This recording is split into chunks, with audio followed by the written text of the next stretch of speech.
Hey up and welcome to the video. It's a new year, it's time for a new camera, exciting times ahead. So I was going to film this by the computer, but I thought I'll come out and kill two birds with one stone. I don't like that saying. It doesn't sound nice, does it? Who wants to kill one bird? Never mind about two. So I've come to do a bit of a recce in some new woodland for a future vlog, and I'm handheld today, so no tripod, so any images I put up are quick shots of what this woodland looks like. But the main part of this video is about my camera purchase, the most important camera I've bought in my lifetime, and I will unveil that very soon. I've not bought it with me today because it needs setting up, and that will take a little while. So let me give you some background.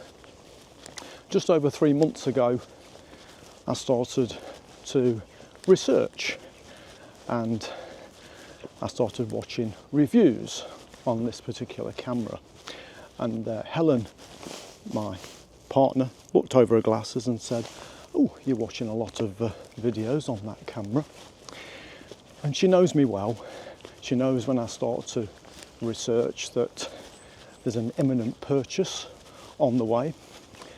And the kind of videos I was watching was the ones where people say, my first year with the Nikon Z8. And in my mind, the plan was to do a transition, buy a Z8, buy the F-mount adapter, and then gradually replace the lenses until I'd got a full collection of Z lenses. So that was the plan, and I watched an awful lot of videos, many videos, and I gathered many opinions from lots of different photographers worldwide, and very interesting it was too. I learnt an awful lot about the Z8 and how good it is. It wasn't all good, because some people had niggles with it, and one of those niggles was from two videographers that I watched, and they had bought the camera for their video business, and one of them was filming an interview, and the camera wasn't focusing on the woman, it was trying to focus on the background. And I looked at it and I thought, it's probably because the background is complex. It wasn't a straightforward plain background, it had got lots of darks and lights in it. But that was his niggle, it had not delivered that particular job he'd done. Another videographer was showing us all the warning signs that were coming up on the camera, because he was shooting longer videos and it was camera overheating or memory card getting too hot, and that was his niggle. But the general consensus was that the video on the Z8 is really good. The Z8's also got something called pixel shift, and I think many cameras have got this, and you set up the camera on a tripod and set it to pixel shift.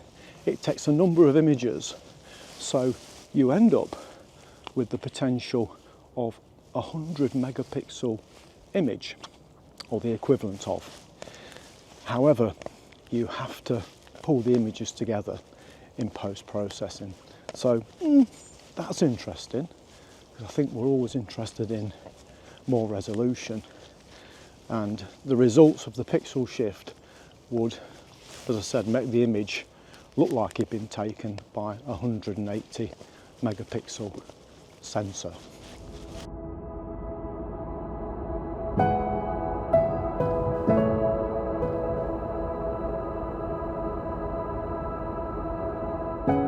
So the Z8 is light in comparison to DSLRs, and when you combine that with the Z lenses, it probably feels even lighter.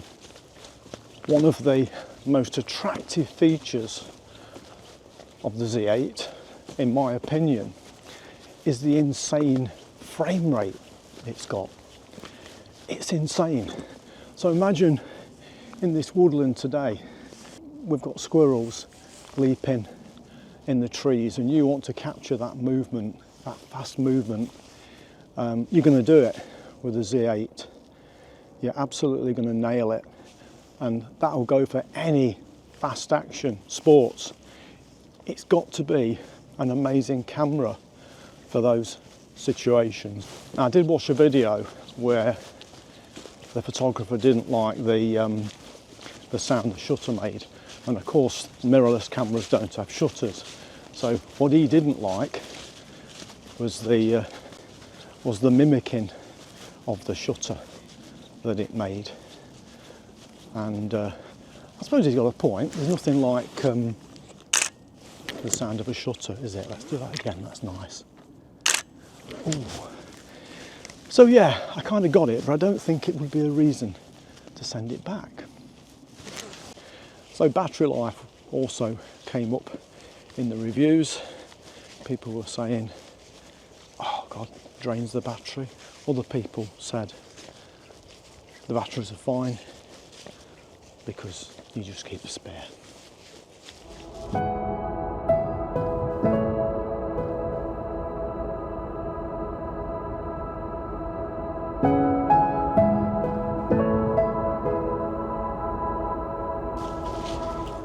So after watching all the videos, the results were kind of a mixed bag.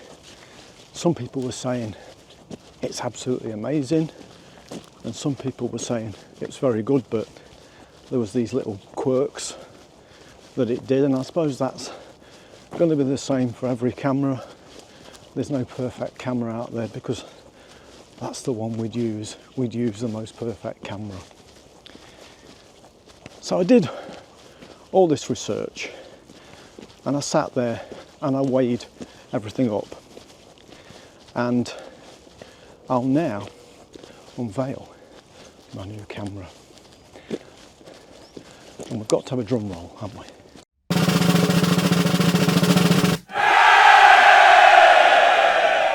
Okay, I know what you're thinking.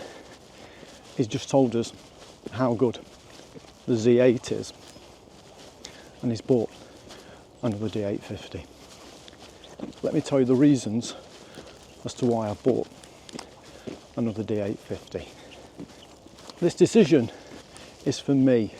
So I looked at the Z8, and it is without doubt an amazing camera, and there's things on there that I don't need. So I don't need the insane high frame rate. I don't need it to be lighter. I like the feel of the DSLR. I like the feel of a bit of weight.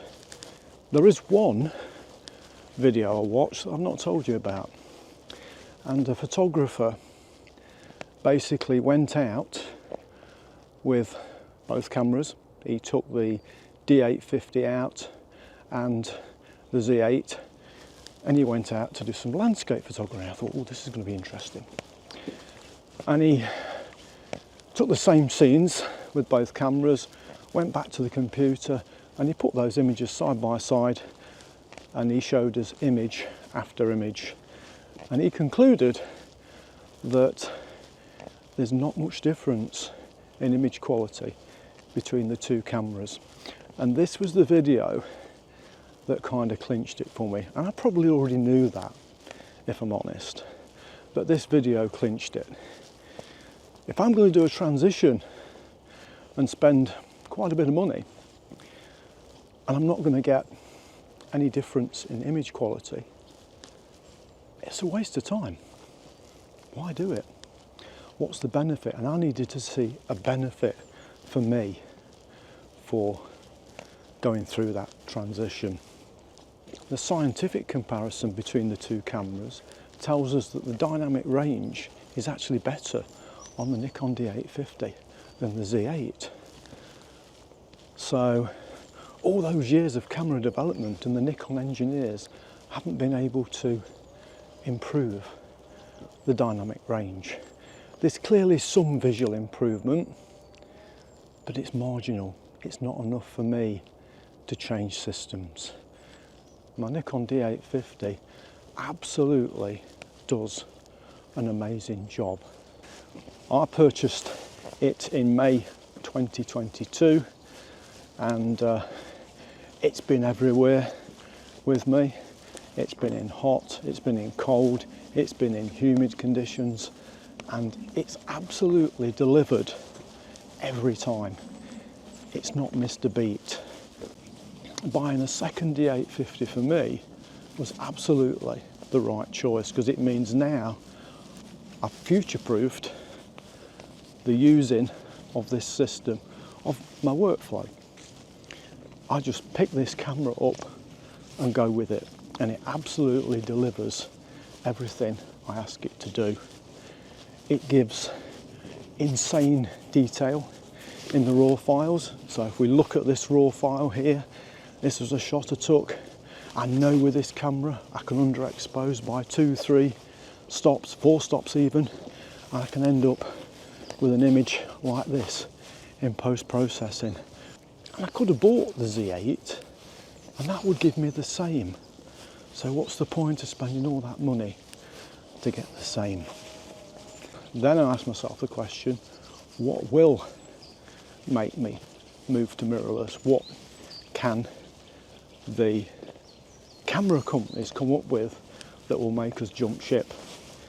And the answer is probably nothing, because the megapixels on the D850 are more than enough. My eyes aren't all of a sudden going to see much more detail in an image. The only people that look in the detail at 100% are photographers, and we do it, we know we do it, we pixel peep. The average person in the street wants to stand back and appreciate the whole frame.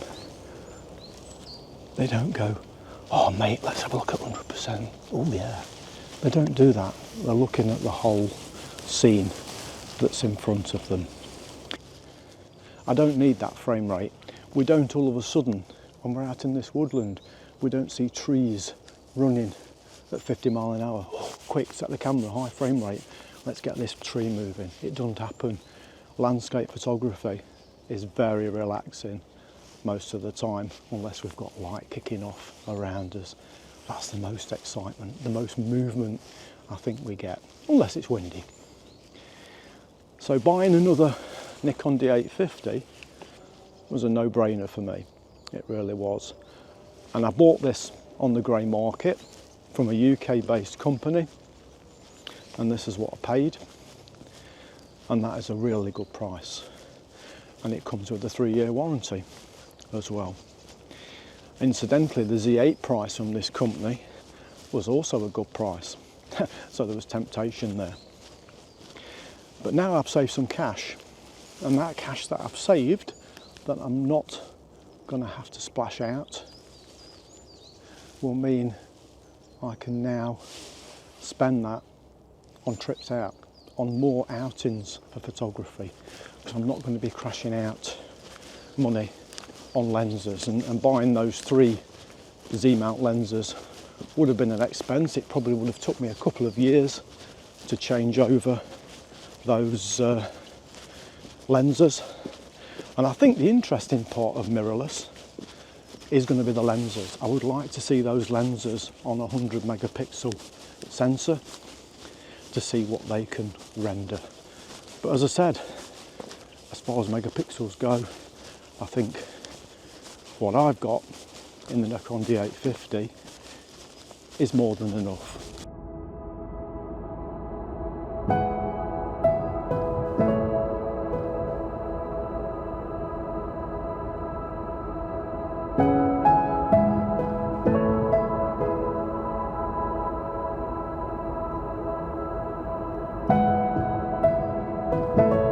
Now the camera I brought out with me today happens to be the Nikon D700, and this is an old camera. This is, I think, 2008, 2007 this came out.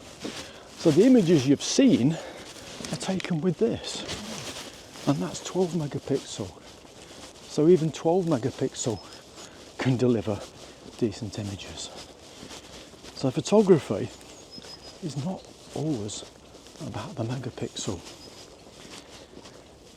And this purchase now gives me the freedom to concentrate on my photography. No longer have I got to think about, should I buy it or shouldn't I buy it? No longer have we got to sit there at night watching video after video. I can now clear my mind and focus on my photography. Okay, let me just summarise.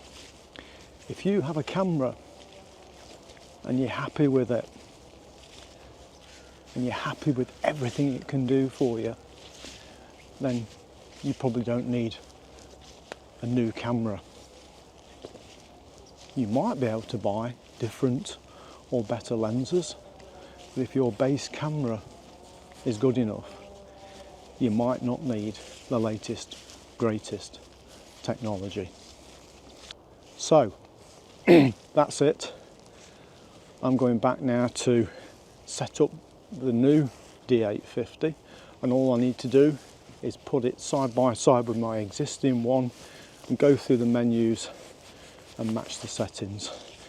If I get any more pictures today with this 12 megapixel D700, then I'll put them up at the end.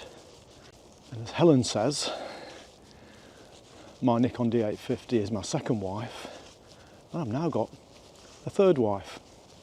Oh, okay, that's it. And on that note, we'll end the video, and I'll see you on the next one. Just go out and enjoy some photography. That's what I'm going to do. There's a bit of light coming through now, not much. See you later.